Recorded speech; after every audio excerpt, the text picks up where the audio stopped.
பாமகவில் அன்புமணி அடங்கிய நிர்வாகக் குழு கலைக்கப்பட்டு புதிய நிர்வாகக் குழுவை அக்கட்சி நிறுவனர் ராமதாஸ் அமைத்திருக்கிறார்.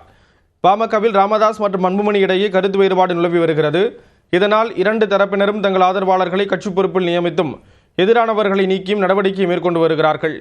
இந்நிலையில் அன்புமணி, தெலுங்குபாமா, பாலு, வெங்கடேஸ்வரன் அடங்கிய பாமகவின் தலைமை நிர்வாகக் குழுவை கலைத்து ராமதாஸ் உத்தரவிட்டுள்ளார். அவர்களுக்கு பதிலாக பாமகவின் பொதுச் செயலாளர் முரளி சங்கர், கரூர் பாஸ்கர், சேலம் மேற்கு சட்டமன்ற உறுப்பினர் அருள், பரந்தாமன், சிவபிரகாசம், அருள்மொழி ஆகியோர் அடங்கிய புதிய தலைமை நிர்வாகக் குழுவை ராமதாஸ் அமைத்துள்ளார். ராமதாசும் அன்புமணியும் இணையவில்லை என்றால் பாமகவில் நலிவுதான் ஏற்படும் என்று அக்கட்சியின் கௌரவ தலைவர் ஜி.கே. மணி கூறியிருக்கிறார். பொறுப்பில் போடுறது, நீக்கிறது, இங்கே வர்றது, அங்கே போகிறது, இப்படி மாறி மாறி நடந்துக்கிட்டு இருக்குது.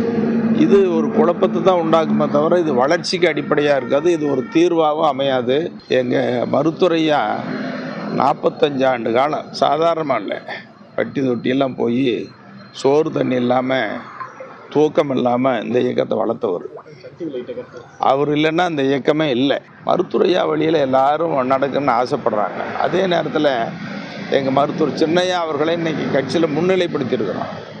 அவரை முன்னிலைப்படுத்தி முதலமைச்சர் வேட்பாளர் அறிவித்து அதுக்கு முன்னால் மத்திய அமைச்சராக இருந்து அவரை வலிமைப்படுத்தியிருக்கிறோம். அப்போ இந்த இரண்டு சக்திகளும் ஒன்றா சேர்ந்தால் தான் மீண்டும் பெரிய வலிமையாக இருக்கும். இல்லைன்னா மறுபடியும் மிகப்பெரிய சோதனையை நமக்கு நலிவு தான் ஏற்படும். அதனால் அந்த நலிவு ஏற்படக்கூடாது, சோதனை போகணும்.